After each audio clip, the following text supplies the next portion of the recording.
విజయవాడకి సమీపంలో ఉన్నటువంటి పెదపులిపాక గ్రామంలో వేంచేసి ఉన్న శ్రీ విజయరాజరాజేశ్వరి విజయసుందరేశ్వర్ల దేవాలయ ప్రాంగణంలో 1000 మందితో చక్కగా జరిగేటటువంటి ఈ కార్యక్రమంలో మీరందరూ హితోధికంగా పాల్గొని సహస్రగళార్చనలో చక్కగా మీ వంతు ఆ నామం చేసి సువాసన్యర్చన ప్రీత శోభన శుద్ధ మానస సువాసనల చేత అర్చన చేయించుకోవడం అంటే అమ్మవారికి చాలా ఇష్టం. అట్లాగే సువాసనలకి అర్చన చేసినా చాలా ఇష్టం.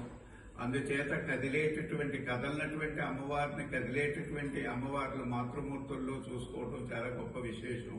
కాబట్టి వారందరికీ కూడా వస్త్ర పూజ అంటే 1000 మందికి వస్త్రాలు ఇచ్చి పూజ చేయాలి అనేటటువంటి దృఢ సంకల్పంతో ఈ కార్యక్రమాన్ని చేస్తూ ఉన్నాం. కాబట్టి ఈ కార్యక్రమంలో భక్తులందరూ హితోధికంగా పాల్గొని అమ్మవారి యొక్క సంపూర్ణమైనటువంటి అనుగ్రహానికి పాత్రలు అవుతారని మేము కోరుకుంటూ ఉన్నాం. ఓం శాంతి శాంతి శాంతి.